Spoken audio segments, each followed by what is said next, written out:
Hello everyone, welcome to my YouTube channel. Today we are going to start with class 9th chemistry, episode 3 of chapter 1 matter in our surroundings. Solid state के बारे में हम आज पढ़ेंगे. Basically उसकी properties के बारे में हमने पढ़ना है. ठीक है. So this is our goal of today. States of matter सबसे पहले मैं आपको बता दूं 3 टाइप्स की होती हैं. That is solid, liquid and gas. Right, ये बिल्कुल सही है, सत्य है कि ये 3 टाइप्स हैं, है ना. जैसे आप एग्जाम्पल देख सकते हो. अब देखो 3 टाइप्स के होते क्यों हैं. 3 टाइप्स के इसलिए होते हैं, मैटर के जो पार्टिकल्स होते हैं उनमें कैरेक्टरिस्टिक्स उसकी जो होती है. पिछले वीडियो में हमने कैरेक्टरिस्टिक्स के बारे में पढ़ा था. तो उसकी जो कैरेक्टरिस्टिक्स हैं उसमें वेरिएशन आ जाते हैं, जिसकी वजह से अलग अलग जो मैटर होते हैं, पानी जैसे कि हो गया, पानी जैसे कि हो गया, एक सिक्का हो गया जो आपने पिछले स्लाइड में देखा था, और जो गैस होती हैं, गैस. तो अलग अलग स्टेट्स ऑफ मैटर में क्या आ जाती हैं, वेरिएशंस आ जाती हैं, जिसकी वजह से जो स्टेट्स ऑफ मैटर है वो कैरेक्टराइज्ड हो जाते हैं. ठीक है, अलग अलग मतलब डिस्टिंग्विश करना पड़ता है हम लोगों को. सो जैसे ये रहा आपका कॉइन. कॉइन क्या है, सॉलिड है. वाटर क्या है, लिक्विड है. गैस क्या है, हाँ ये जो स्मोक निकल रहा है दैट इज गैस. ये क्या है, वेपर स्टेट में. स्पेसिफिक शेप का क्या मतलब है, they have a specific shape, यानी उनकी जो शेप है वो फिक्स्ड है. आप इस रूबिक्स क्यूब को देख लो. रूबिक्स क्यूब का जो शेप है, क्या वो कभी स्फेयर हो जाता है, क्या वो कभी क्यूब हो जाता है, क्या वो कभी सिलेंड्रिकल हो जाता है, नहीं. रूबिक्स क्यूब हमेशा एक क्यूब ही रहता है, यानी इसका एक स्पेसिफिक शेप है जो कभी बदल नहीं सकता है. रहते डिस्टिंक्ट बाउंड्री है उसकी, ये फिक्स्ड रहेंगे, ये बदलेंगे नहीं, है ना, because it is a solid. अब देखो वॉल्यूम कंटेंट का क्या मतलब होता है, that it has a volume content. इसका मतलब होता है, देखो जैसे इस बकेट का एग्जांपल आप ले सकते हो कि इस बकेट के अंदर कितना स्पेस होगा. Space occupied by this bucket is what, ये जो है ना, ये space occupied is called the volume. Space occupied is called the volume. हाँ, तो जैसे आपके पास ये एक पार्टिकल, दूसरा पार्टिकल, तीसरा, ऐसे ऐसे ये पार्टिकल्स हैं. और ये क्या है, ये सॉलिड के पार्टिकल्स हैं. हम इस वीडियो में सॉलिड के बारे में कर रहे हैं. तो देख रहे हो ये जो पार्टिकल्स हैं कितने पास पास हैं. आपको तो अब दिख भी नहीं रहे होंगे क्योंकि अब ये ऑब्जेक्ट बन चुका है एक.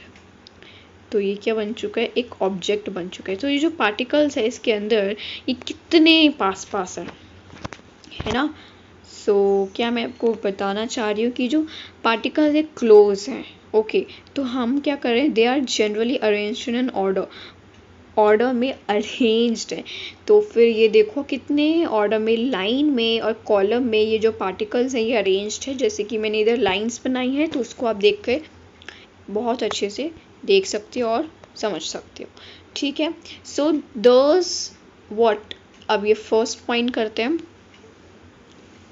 They have less kinetic energy among the particle जो होते हैं उसके, जो अभी अभी मैंने ड्रॉ किया था, आई थिंक फिर से ड्रॉ करना पड़ेगा. ये देखो पार्टिकल जो होते हैं उनके अमंग लेस काइनेटिक एनर्जी है. तभी तो पार्टिकल के जो सॉलिड के जो पार्टिकल्स होते हैं, तभी तो वो क्या, सॉलिड के जो पार्टिकल्स होते हैं तभी तो ये एक ही जगह पे फिक्स रहते हैं, जो कि हमने पढ़ा था इधर हमने पढ़ा था ना, that they have a specific shape, distinct boundary होती है. क्यों, कैसे, तो वही एक ये भी राज खुल गया है कि लेस काइनेटिक एनर्जी होती है. ये जो पॉइंट है ना, ये इंटरलिंक्ड करते हैं. तो वही मैं आपको बता रही हूँ कि लेस काइनेटिक एनर्जी है.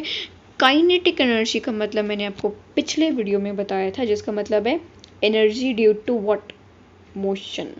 तो मोशन जो होती है हर एक पार्टिकल्स का, यानी कि जो मूव करते हैं ना, हर एक पार्टिकल जो मूव करता है, मूव है ना, हर एक पार्टिकल जो मूव करता है काइनेटिक एनर्जी के थ्रू वो इसका क्या है, वो काइनेटिक एनर्जी के थ्रू मूव करता है। लेकिन जो सॉलिड के पार्टिकल्स है उनकी जो एनर्जी है इतनी कम होती है, वो इतने सुस्त होते हैं, वो उठ नहीं सकते, बैठ नहीं सकते, तो मूव नहीं करते ज़्यादा। वो मैं क्या कहना चाह रही हूँ, उनकी काइनेटिक एनर्जी कम होती है, मूव नहीं करते वो ज़्यादा।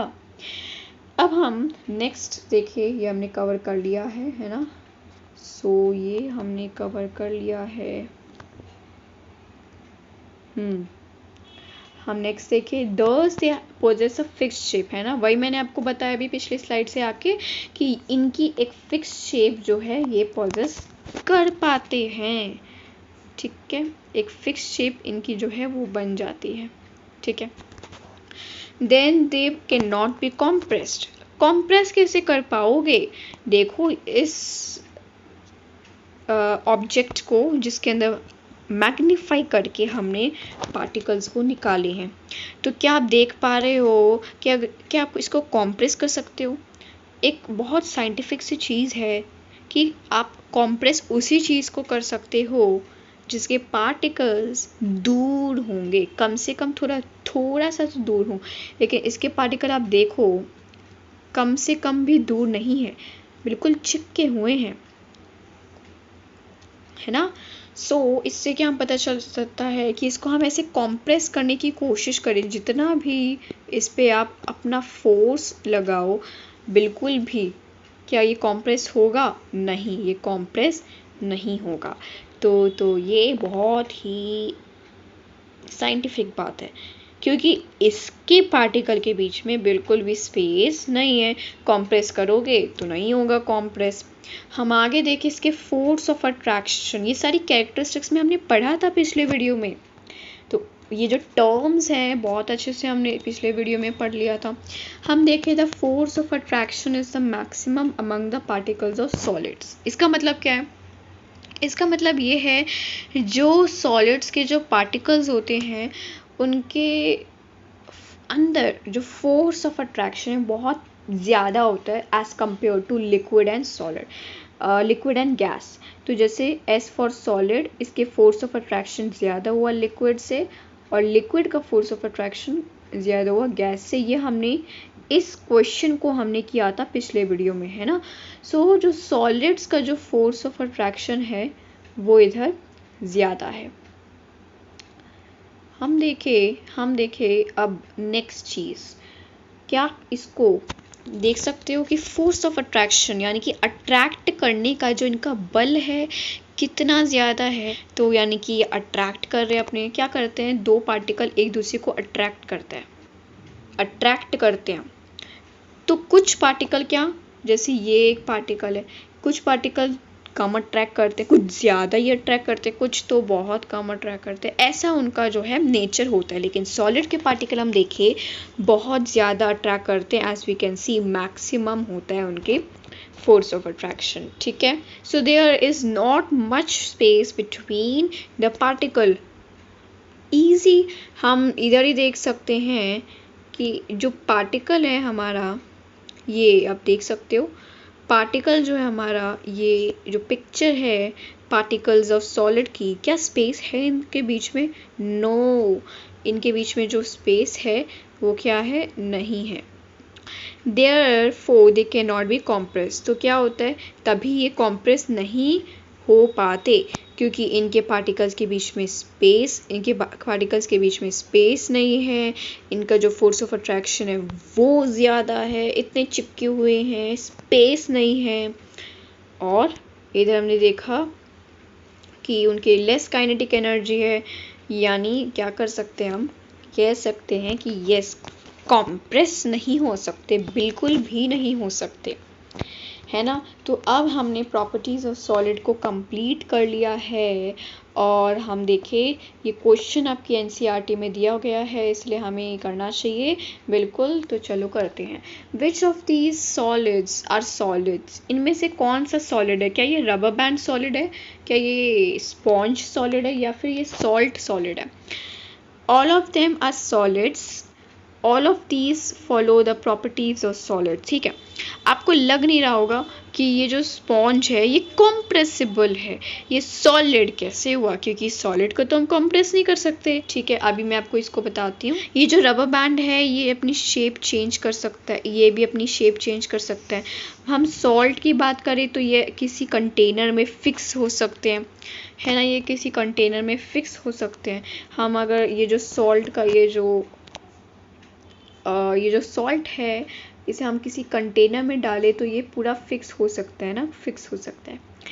तो हम कैसे कह सकते हैं भाई कि ये सारे सॉलिड हैं, क्योंकि हमने देखा था पिछले वीडियो में कि liquid can be fixed into what container. हमें पता भी है ये कि लिक्विड जो है किसी भी कंटेनर में डालते हैं, किसी भी कंटेनर में लिक्विड को डालते हैं तो फिर वो क्या हो जाते हैं, बिल्कुल उसकी शेप ले लेता है। ये तो हमें जनरल बात है, ये हमें पता है। अब हम देखें कि जो सॉल्ट है वो शेप ले लेता है, ऐसा हमें लगता है ना शेप ले लेता है, लेकिन नहीं, ऐसा नहीं है। हम देखें इस लाइन से, it might appear to you as if salt is taking the shape of container in which you put. जिस कंटेनर में डालते हो उसकी शेप ले लेता है, ऐसा लगता है हमें, बट एक्चुअली क्या होता है, सॉल्ट का जो हर एक वो ग्रेन है ना, हम ये तो सॉल्ट का उन ग्रेन्स का ग्रुप है। एक्चुअली हर एक ग्रेन इज व्हाट, उसका एक डेफिनेट शेप है। जैसे हम इसको देखें, अब इसका और इसका एग्जाम्पल बिल्कुल सेम है। रबर बैंड और जो स्पॉन्ज होते हैं, sponge shape change their shape only when we apply force on to them. यानी जब हम उस पर फोर्स लगाते हैं तभी तो शेप चेंज करते हैं। देखो इस हाथ ने उस पर फोर्स लगाया तभी तो उसका शेप चेंज हुआ, ऐसे क्या हो रहा था, नहीं, इस हाथ ने शेप क्या लगाया, इस पर फोर्स लगाया। और हम देखें इस हाथ ने फिर से रबर बैंड पर फोर्स लगाया तो इसको जो शेप है, ये जो रबर बैंड आप देख रहे हो ना, ये जो है स्ट्रेच होगा, ये क्या कंप्रेस हो जाएगा, ये स्ट्रेच होगा। तो एक चीज़ आप इनमें एक और प्रॉपर्टी ऑफ सॉलिड ऐड कर दो कि can not change their shape. आगे देखते हैं। तो भाई स्ट्रेच हो गया, ये हो गया क्या, कॉम्प्रेस। तो A rubber band and a sponge change their shape only when we apply force। जब हम उस पर फोर्स अप्लाई करते हैं ना तभी वो चेंज करता है शेप, अदरवाइज वो अपनी सॉलिड स्टेट में ही रहेगा। तो ये रीज़न है फोर्स। इसका क्या रीज़न है, इसका रीज़न है फोर्स, जो कि जिम्मेदार है इसके चेंज ऑफ शेप के लिए। वो कंप्लीट कर लिया है सॉलिड प्रॉपर्टीज़ और सॉलिड का। नेक्स्ट वीडियो में हम करेंगे properties of liquid and then properties of gas. तब तक के लिए बाय।